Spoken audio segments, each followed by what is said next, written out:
On this episode of Deep Thrones, we review A Knight of the Seven Kingdoms, Season 1, Episode 5, In the Name of the Mother, and Season 1, Episode 6, The Morrow. We watch in awe as the Trial of Seven finally kicks off. We grieve as Baelor Breakspear Targaryen says goodbye, and we prepare for what comes next for Dunk and Egg, plus many more hilarious segments. Winter is here.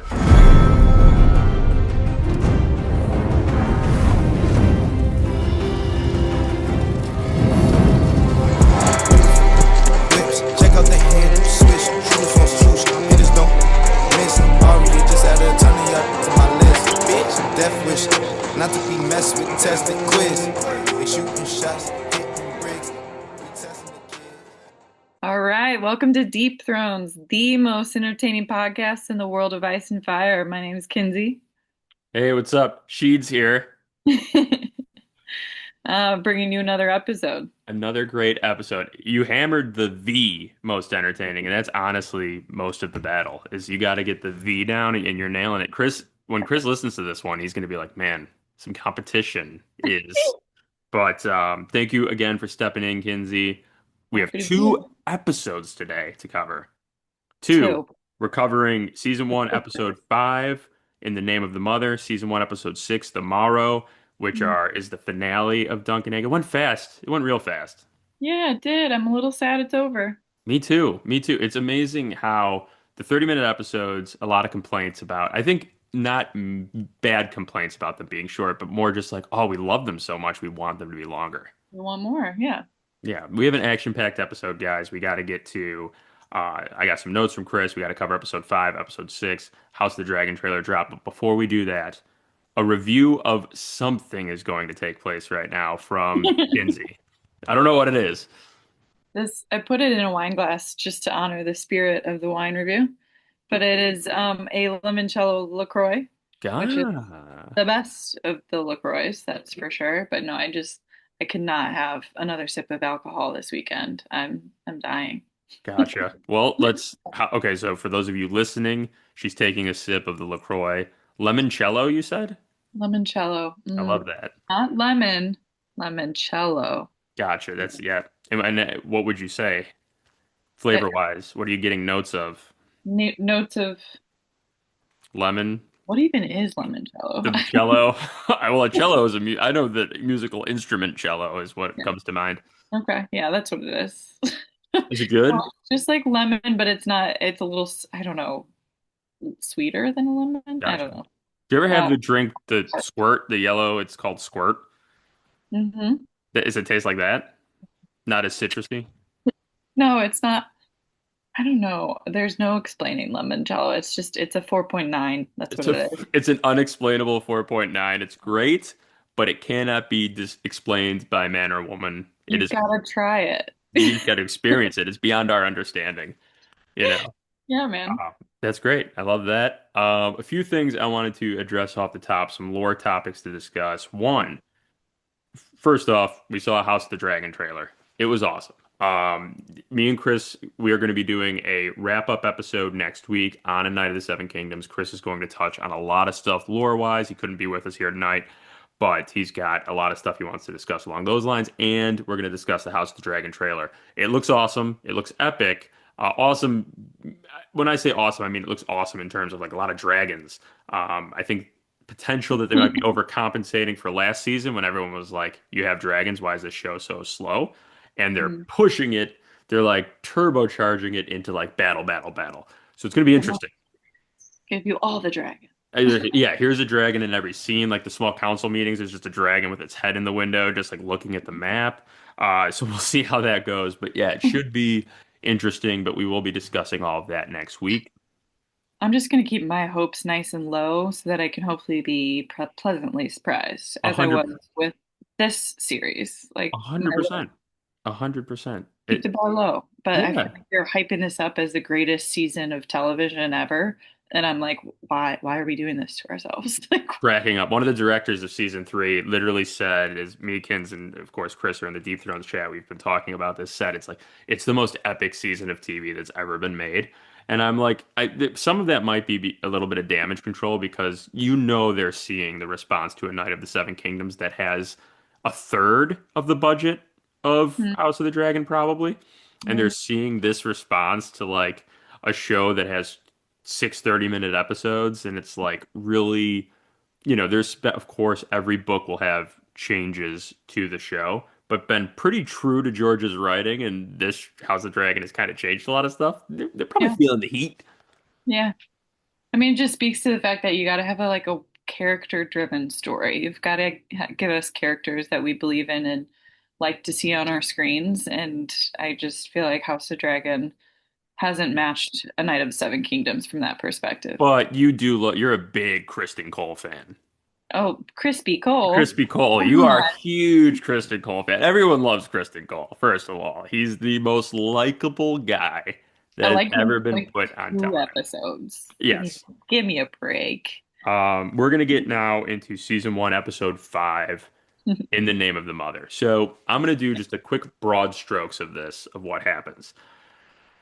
So it's the battle episode. It's the trial of seven, right? Off the jump, Dunk has a really cute moment with Egg where he's like, "Give me my lance, Squire. I don't need any advice right now. It's going down."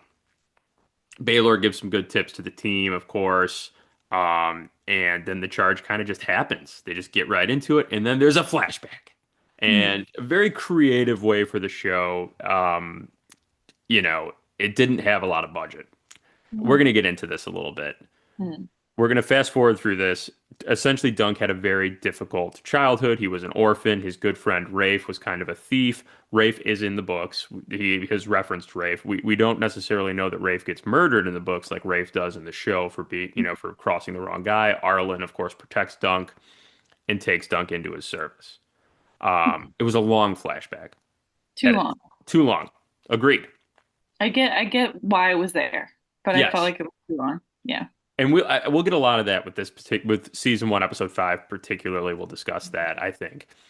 So, anyways, as the episode goes on, the battle really kicks into gear. Dunk, essentially, he falls and he's down in the muck, and he hears Arlen say, "Get up," and Mhm. that's what Arlen said to him when he was kind of just following him out of King's Landing and collapsed. And Arlen just goes, "Get up." Um, and Dunk then, is fighting Arion. Arion is kicking the shit out of him. He is a very talented knight, and I'm glad the show represented that because he really is a very good fighter. Mhm. And they keep going back and forth. Dunk's armor made by Steely Pate was great because he took a bunch of sword gashes. A beating, yeah. He's getting the shit kicked out of him. Hmm. Long story short, though, Dunk essentially overcomes all of this. He goes down. Egg has a really sad moment where he's like, "Get up, sir! Get up! It Get was up, sir!"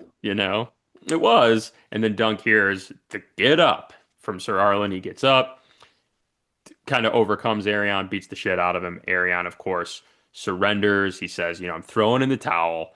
And Dunk wins, and everyone's happy, and everyone lives happily ever after. yeah. What did you think of the actual fight itself? Like in the muck. I'm saying just the Dunk part of Yeah. I mean, it was brutal, and I get that. I just wanted more, it. Like 100%. you said at the top of the episode, they're short episodes, and I knew this flashback was taking up so much that I was like, oh, we're barely gonna get any fighting in. And I get it, like there was a budget, there was only so much you could do. But yeah, I wanted to see Duncan be a little bit more of a badass. And I guess you are a badass for being able to take a beating and still keep getting up. But Yeah. yeah, I You wanted know, to see a little more sword play. 100% agreed. I think that the show, so this is what I'll say from the show's perspective. This is what the show is going to say. And like, I'll say, I get it, is that they think that they came up with a very creative way to overcome their budgeted, their budget limitations Yeah. to make you feel like you're in Dunk's POV. Because in Dunk's POV, he has no clue what's going on around him except the guy who's attacking him, and you get flashes of it. They Yeah. nailed that to come up with a very creative way of like, Mm. this is how we can do this. That being said, HBO right now is, of course, owned by Warner Brothers. Warner Brothers is having a very embarrassing sale between either Netflix or Paramount. They've Mhm. probably been terribly mismanaged with how they handle their money. And when you chalk up something like that to budget issues, it rings hollow for me because we wanted to see Raymond and Stefan fighting a little bit. I Yeah. think the fans have a legitimate, I will give fans who are mad about that legitimate, like that's legitimate as hell to me. I would love to have seen Lionel a little bit more. Yeah. We do get to see the blow that Makar gives Baylor to give him that injury, but it's Okay. Dunk just like looking over there and it's a quick flash. I Oh, would have loved to have seen more of that. I would have loved to have yeah. seen Humphrey Harding and Humphrey Beesbury get knocked off their horses and Yeah. killed, you know? It was so fast. I didn't see the blow from Makar. I didn't see that. But yeah, I really wanted to see the Fossaways going at it, and I wanted to see our boy Lionel. I don't know, is one of my favorites of the whole series. Wanted to see it happen. I Yeah. guess I get the budget perspective, and I do think they did the best they could do with what Yeah. they like. I get that it was, Dunk of Flea Bottom that had to beat Yeah. Aaron, and I get that, and I understood the connection, but yeah, it was just like it did such a good job throughout the whole series of making us care about these characters, and then you introduce Rafe, this brand new character we get Right. who I didn't care about by the time like you enter her and kill her within 10 minutes. Yeah. I didn't care about it enough. I was just like wanting to get back to the action. So, I um, I wholeheartedly agree. yeah, Dunk didn't but need like a redemption. Like he didn't need that. We already no, know he was an orphan who had a very tough child. Like by nature of being an orphan in Westeros, he had a very tough childhood, right? He was yeah, raised by this hedge knight who clearly was not all there, but seemed like a fun-loving guy, but yeah, maybe kept Dunk at an arm's length for fear of getting too close and like, mhm, growing emotional attachment. mhm, Um, so we didn't need that like cut. It was, I think, mostly done to overcome their limitations on the battlefield. yeah, Some of the things I did like, I like that Dunk got the shit kicked out of him a little bit.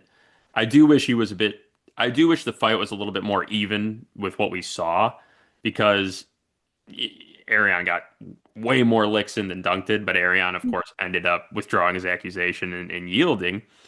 But there was some, I just love that when you watch Battle of the Bastards, for instance, around Jon Snow, there's carnage. Other mhm, than the scene where Jon Snow gets trampled and he like has to come up for air, he doesn't take a single sword lick, a single yeah, arrow graze. He doesn't technically get hurt, I think. You know what I mhm. mean? Like Just not one blade swipe. yeah, okay, So seeing Dunk genuinely get a little nicked is good. yeah, yeah, And it potentially it might have been a bit too much. Like some of that, I'm like, oh, Dunk, are you surviving that big guy? But also where he gets Arion, I'm told that there is a pretty significant artery there. So mm, that's a bit, but it was an awesome fight. There actually was an interesting thing someone showed online when Dunk is there's a cut of him after he gets up, before Arion yields. He taps his chest with his sword, and Arion does the same. And they say that that's like a weird sword fighter thing of like a sign of respect when they're about to go mm. at it again. After Arion, so when Yeah, Dunk falls and he's in the yeah. dirt, Arion is, he's dead. It's over. They're about to blow the horn. Um, but overall, it's a good episode. We then Dunk is dragged off the But what battlefield. I'm shocked that like I thought everybody loved that episode. The feedback I was seeing online, I was like, am I in the minority by like having some qualms here? But you're No, saying that other people were having qualms too? people I know, Yeah. the online Game of Thrones community loved it. Again, Yeah. the bar has been very low due to season six, 7 and 8 of Game of Thrones and season Yeah. two of House of the Dragon.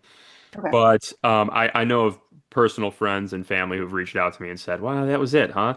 Yeah. And I think it's because it's twofold. One, it was built up in the show to be really, really grand, but also I think we're programmed to want that sort of climactic battle, right? Yeah. We're used to Okay. it. Game of Thrones, for all of its flaws, it was good at battles. It was good at big epic set pieces, right? Yeah.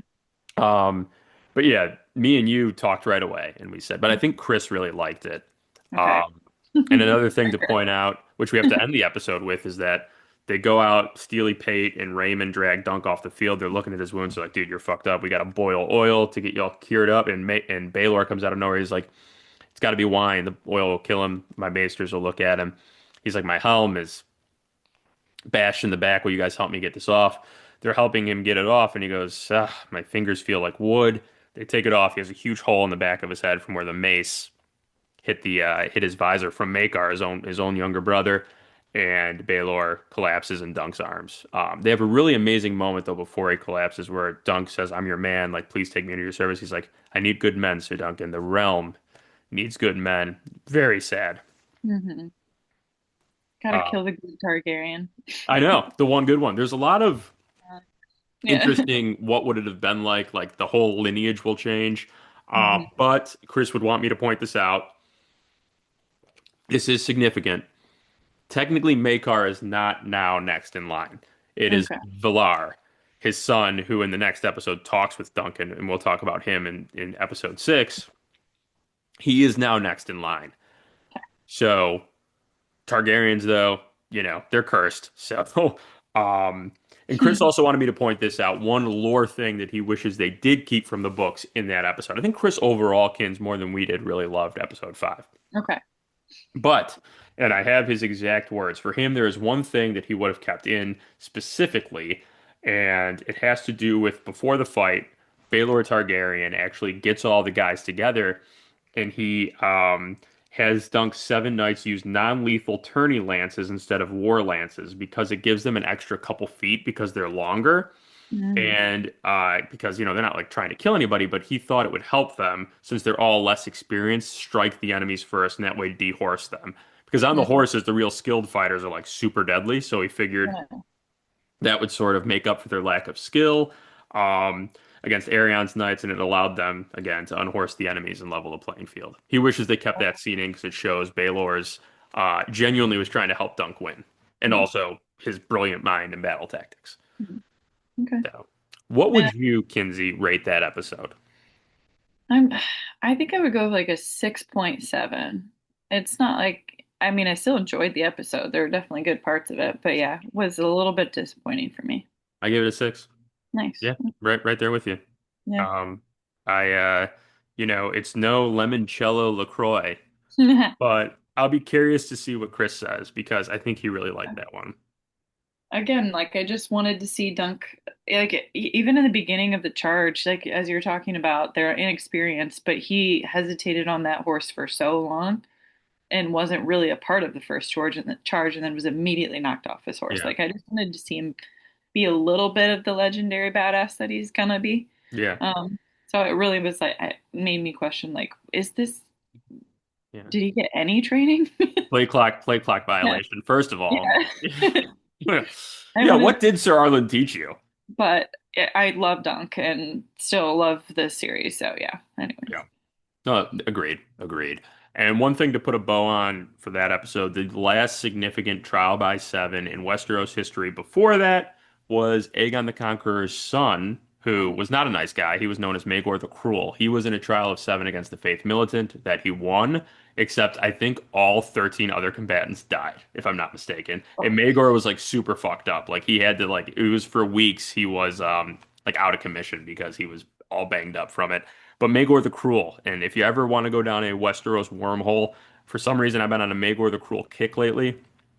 He's a fascinating character, but he's a very, very bad king in Hmm. Westeros history. Okay. And that'll bring us to episode 6, The Morrow, which is the one that the finale tonight. Natalie. Better vibes. I loved this episode. Yeah, me too. Me too. It tugged at my heartstrings. Yeah.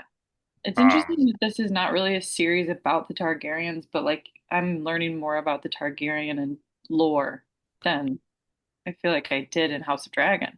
Agreed. They're Yeah. they're nailing it. Like the Targaryen lore, you learn about, as we'll see in this episode, the fossil ways. You learn like there's Dunk and Eggs.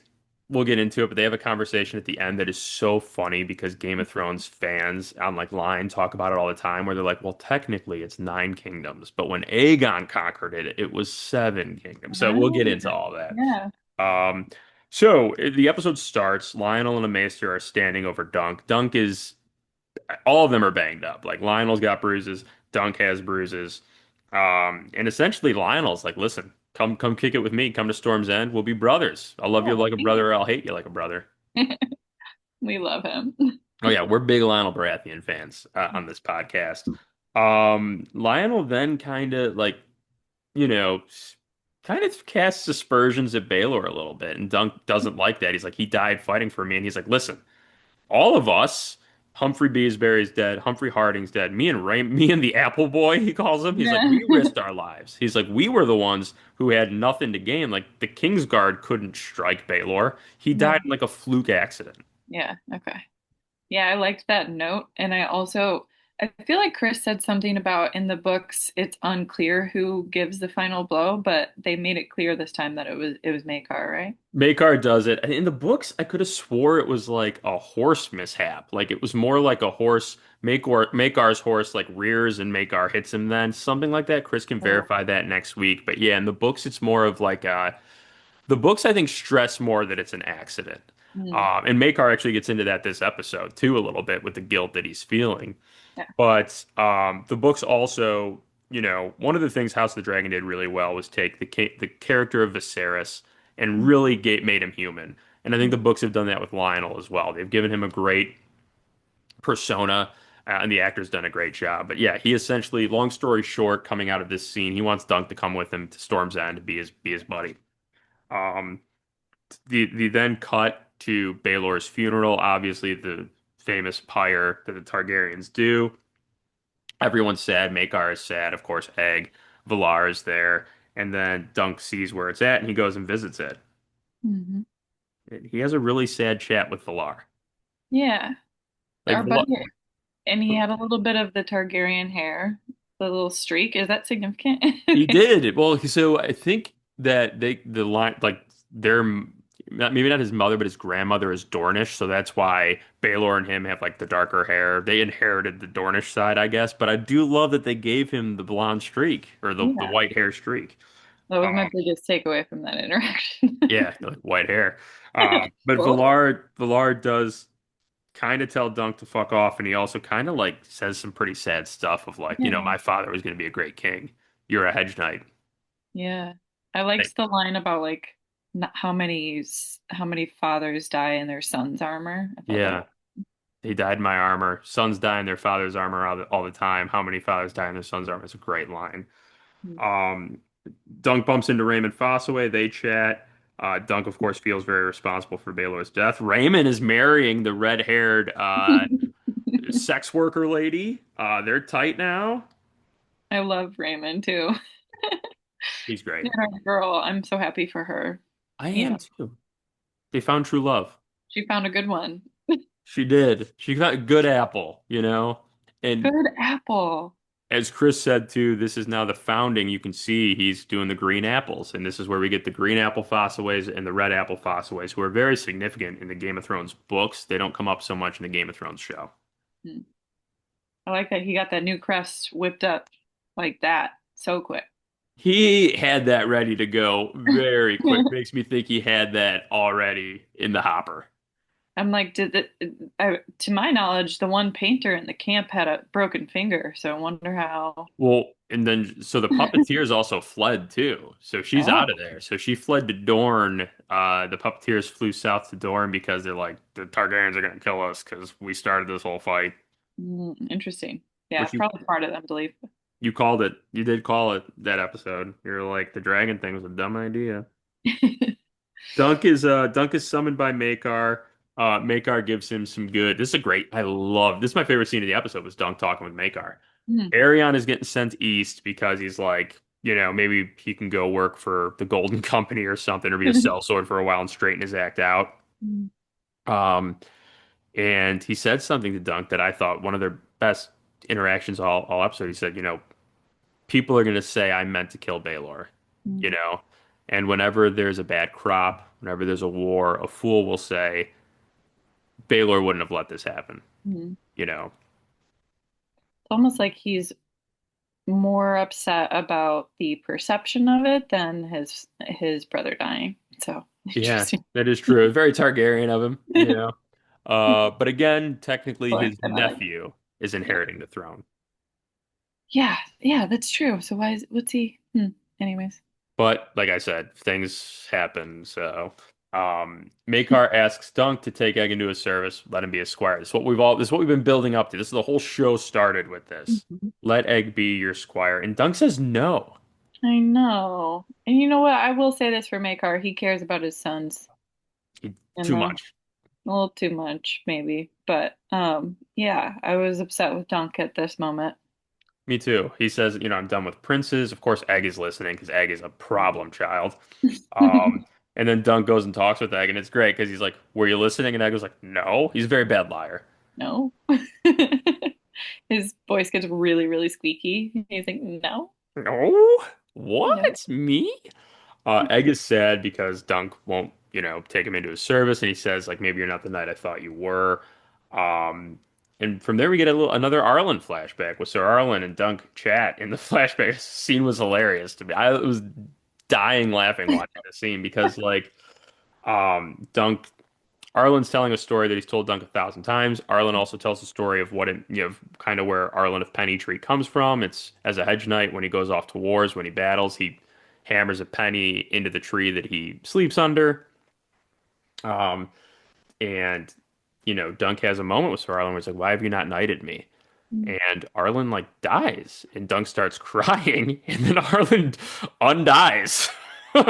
He literally just because he didn't want to talk about not knighting Dunk, pretended that he died.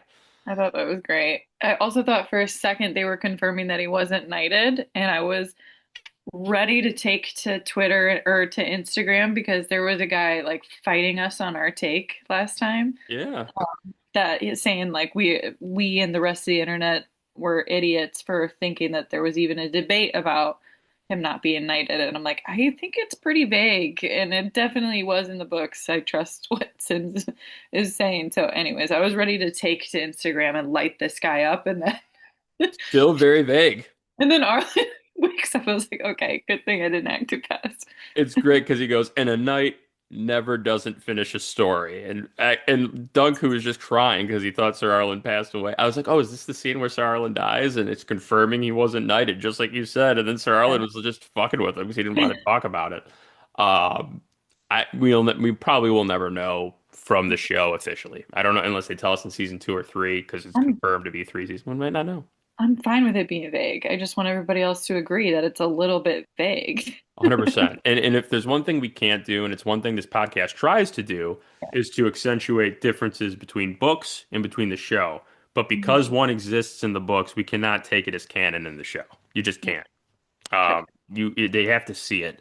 So we don't know that he was knighted Mm. in the show. We don't know that he was or wasn't. That's what's great. It's vague. So anyone who Well, says yeah, no, it's a matter of fact, until we see it, it's not. yeah. Yeah, I didn't like that guy's take. Anyways. From there, Dunk goes to the funeral of the two knights who fought for him, Humphrey Harding and Humphrey Beesbury, whose coffin has bees all over it. It's a Beesbury thing. They're big into bees. Bee Um, magic. I'm sorry. Bee magic. They're doing bee magic. That's right. Well, and Dunk is hanging out with Raymond, and then he sees Daron the drunk, and he goes up to Daron, and he's like, "Listen, what are you doing here? You were on the other side. These guys died. It's a bad look." And Darren's like, "Listen, take Egg to Squire. Just do it." He's like, get him away from us. We're bad people. He'll be better with you. It's kind of the gist, right? It's the spirit of Yeah. what he's saying. And then he says something like, he wasn't always a bad kid. And Dunk goes, Egg isn't a bad kid. He's like, I'm talking about Arion. It's like he was a Yeah. happy kid once. And I think that motivates Dunk because what it's essentially telling Dunk is the Targaryen way, the throne, the weight of being the dragon is corrupting. Yeah. I mean, he totally flips Dunk's perspective, but I feel like Dunk was teetering and feeling a lot of guilt anyways, so it really just like pushed him over the edge. 100%. 100%. We see a rejected egg in his chambers. His blonde hair is growing back. He doesn't like that. There's a knife that's in like a little fish. He takes a knife and he sneaks into Aerion's chambers where Aerion is like sleeping, and there's a egg is about to go full Targaryen here. That sweet boy, he's crying. I was like, oh my God, someone stop him. But it was like a poignant moment between, because like you're talking about how Targaryen lifestyle can ruin a good kid, and then Yeah. you go to that scene, and I'm like, here Yeah. it is. Here's the moment. So I really liked that. Generations upon generations of incest. It turns out, Not good for you. could really could really skew a family. Makar steps in and stops him, and he's like, I don't know. Maybe it's because it's medieval, Mm, and maybe it's because they're the Targaryens.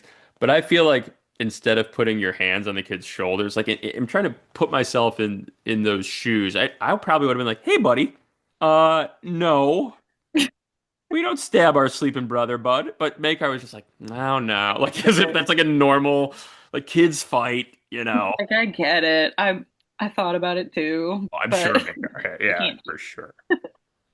Um, then of course he gets word Sir Duncan wants to talk to him. Sir Dunk is on his way to meet with Maekar and Egg, and the daughter of Lord Ashford, who threw this tournament for her name day. Now this is the context. This is the lore here. The girl who's been sitting in that chair the whole time that it just cuts to, like reacting, it's her birthday. This tournament was for her birthday. Lord Ashford is not even a significant lord in the Reach. He's like a mid-tier lord, right?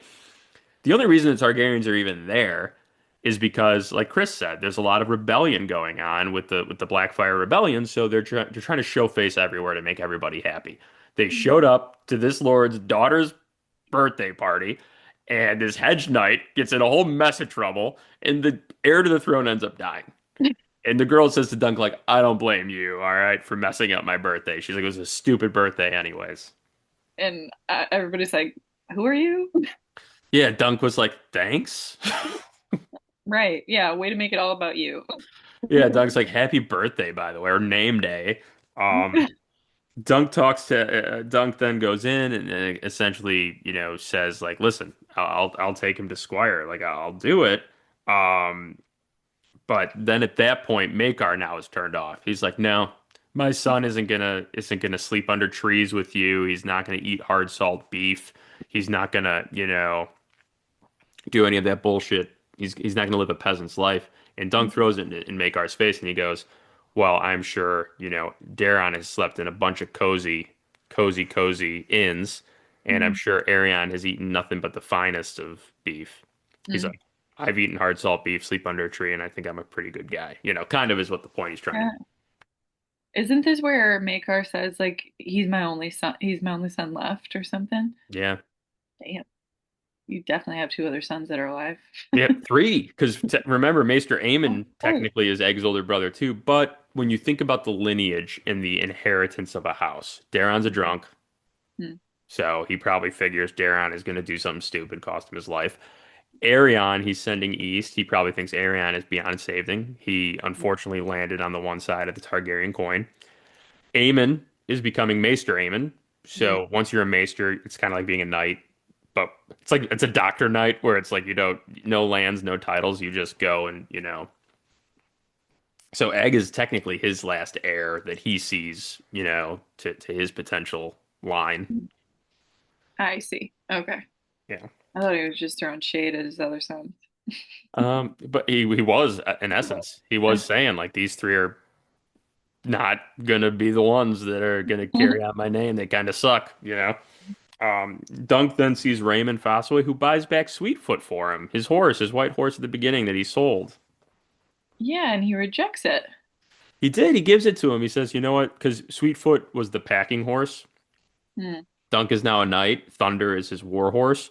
And he says, he's like, "You know what? She'd love to live on an apple orchard." And Raymond pulls out a ripe green apple. You know what? You're right. He had this fucking green apple thing in the works. He had this thing cooking. You've been waiting for this. I bet Raymond he's like a mastermind, and he set the wheels in motion for Dunk to somehow get involved in that and like create this Yeah. chaos so that he could get knighted fighting for Dunk Ooh, and form his own house. Hot conspiracy. take. I like. Hot take. Chris is going to come on next week and be like, first off, that take First of all, sucks. no. Yeah, that's not canon. That's not in the books. One thing we forgot to mention is how much Raymond like really clung to that hug with Dunk Yeah, earlier. he You really like, hugged him. They're I think bros now. didn't want it. So maybe it's a little bit of a love thing, Definitely. But I bought you back your horse, buddy. Yeah. I don't know. He did marry that redheaded lady very quickly. They're Yeah, getting married. that's But true. didn't he say is she saying she's pregnant? Is that why he's doing it? Yeah, they. Yeah, Do you think she's really pregnant, or do you think she just said that? I don't know. Back then, how did they know? Well, did she That like show a early? little baby bump or? There's, It happened quick, but she did did you? she did do this, but I don't think there's no way she'd be showing already, right? Well, that's why I thought it was like, yeah, definitely. One This is too maybe should for have sure. one too many apples. Okay. You know. Dunk then pounds a penny into the tree in honor of Sir Arlen of Pennytree. And he's about to take off on his horse, and he hears Egg, "Sir, my father has sent me to squire for you." And Dunk just gives a beautiful line, and he says, hop on the other horse. Never ride thunder unless I tell you you can." And he's Mm-hmm. just, they take off and they begin their little journey. And there's this really amazing cut where they're walking through the field, and Arlen is with them. And then Arlen kind of veers off into, the great beyond, and Dunk is with Egg, and they have that amazing conversation about the Game of Thrones lore. And he goes, the seven kingdoms. And Egg goes, well, technically it's nine. And Dunk's like, everyone knows it's seven kingdoms. What are you, mad? And Egg goes, lists all nine. And Dunk is like shocked. And it's literally, you talk to people. So for when Aegon conquers the seven kingdoms, the crown lands don't exist because Aegon forms the crown lands. So instead of nine, that's eight. And the Iron Islands at that point had conquered the Riverlands, so that was one giant. That was considered all like the Iron Islands. So that was the seven kingdoms essentially. Okay, Yeah. got it. But But now no. there are nine regions of Westeros when you count the Crown Lands, the Iron Islands, the Riverlands, Dorne, the Reach, Mhm. the Vale, all that. I'm not going to go through all of them because if I forget one, I'll look like an idiot, and then Chris will yell at me when he hears this. I'll be Um, livid. he'll be livid. But then it cuts to a Night of the Nine Kingdoms. Did you Does see it? that? I Yeah, did not see that. That's adorable. Oh my God, I didn't even yeah, see that. it That's so did. It cute. renamed it. I was like, oh, are we renaming the show or was it just a joke? But Probably just a joke. yeah, But I and then liked it it. ends, the show ends, and it's an amazing, amazing scene. I was dying. I was like, this is the perfect way to end this. It's Maekar as the royal family is leaving this god-awful girl's birthday party where one of them passed away, and he's looking around and he goes, has anyone seen Egg? Where the fuck is Aegon? And it ends. And it turns out he did not send Aegon. Aegon just went, and I was that's just like, so Aegon. fuck it, I'm going. I'm gonna go lie to Duncan again. He loves that. Yeah. What could possibly go wrong? I like it. That's a cool element to it. That is a wrap on season one of A Night of the Seven Kingdoms. Again, we'll be doing our wrap up episode next week. But before we do, we got to wrap up this episode. Kinsey, your rating for season one, episode six, The Morrow. I'm gonna go.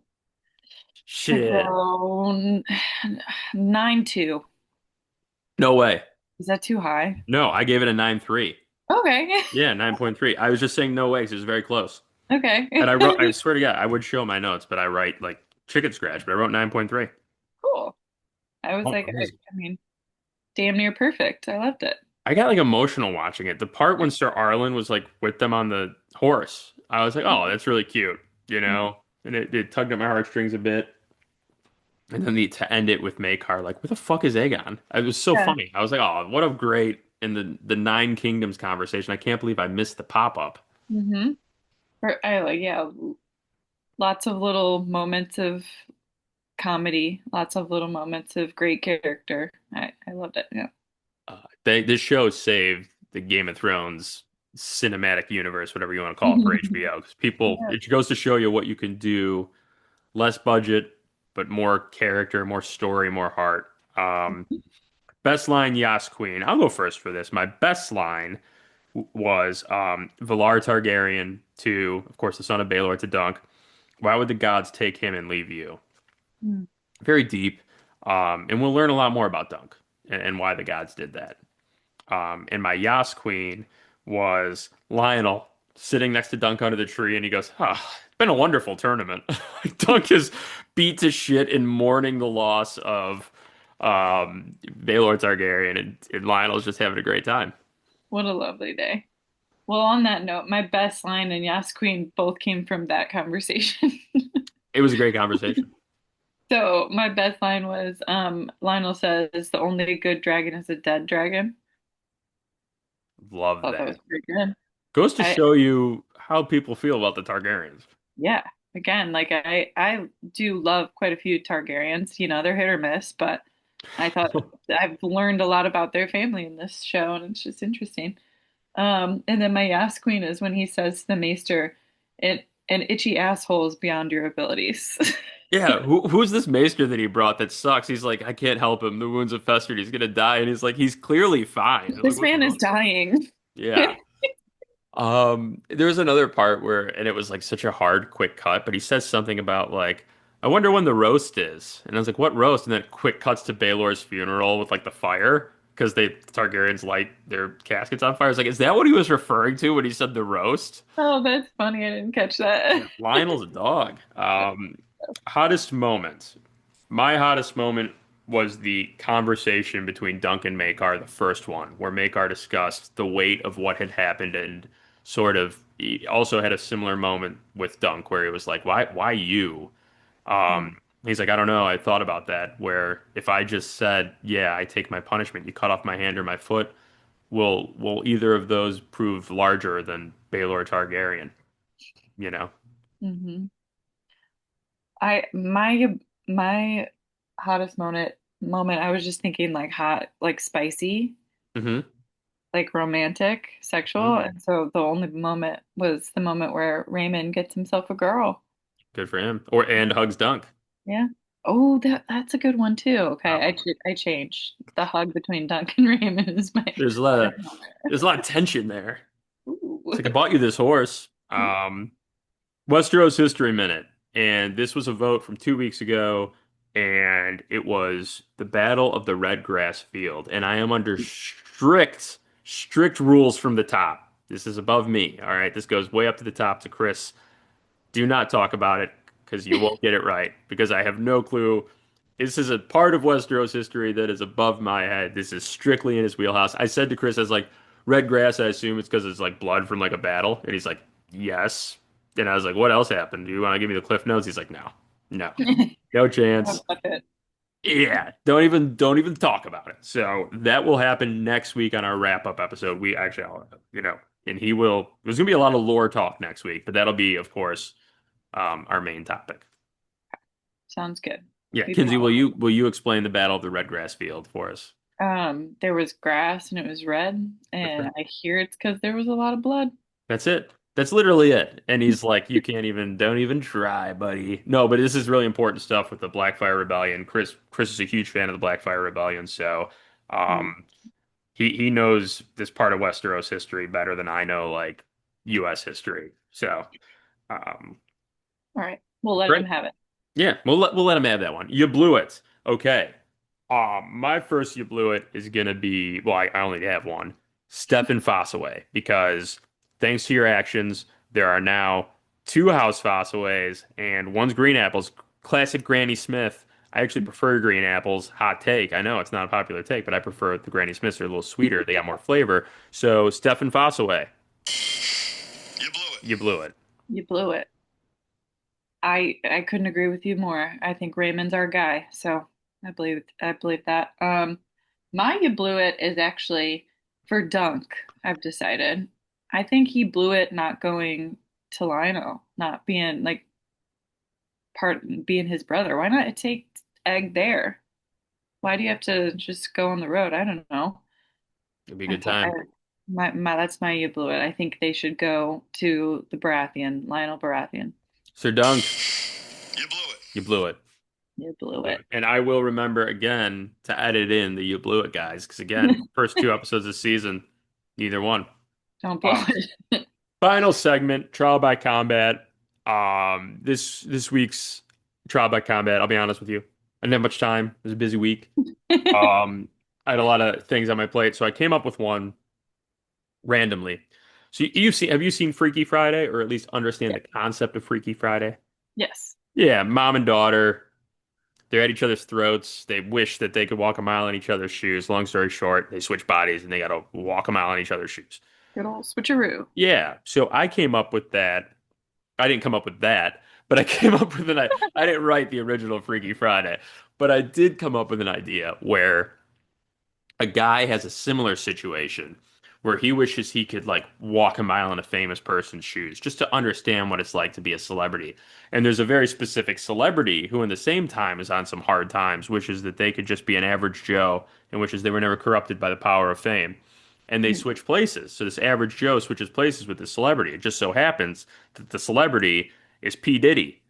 And so this guy now is serving P. Diddy's sentence. Diddy is back on the loose, and I'm calling it because remember Diddy, what he was arrested for, his freak offs. I'm calling it Freak Off Friday. Oh my gosh. It's a spin-off. I think Disney produced the original Freaky Friday, so I don't know if they'll be game. They probably wouldn't be game to produce this one, so we'll have to find like a different production company. Sorry, Yeah. my dog is over here Maybe doing. 50 Cents production company. Would he do it? Oh, maybe that's a great idea. We'll get 50 Cent. He's not a huge fan of P. Diddy, so he definitely would find this hilarious. Okay. If 50 is producing, I will watch. Otherwise, I'm out on this You're out one. on that? Okay, that's good. I'll take that. Not happening this time. Fantastic. But you like Westeros workouts, Yes. right? I mean, Gotta first off, shoot. guys, what's up? They can't all be winners. No, that's we've been over 100 episodes of Deep Thrones. I've come up with a lot of really bad ideas and occasionally a nugget of a good one. But that was season one. It was awesome. This Um, was the show we needed. Perhaps. Claps. Golf claps for it. Chris will be back next week for a wrap-up episode. Then we will go a bit quiet for a while. And then June, House of the Dragon season three comes out. We'll be right back for that. 8 episodes. Thank God it's June because it misses all the important stuff. It's a little summer show. Mhm. And the three of us will be back. Kins, Sims, and myself will be back doing our thing, covering those episodes.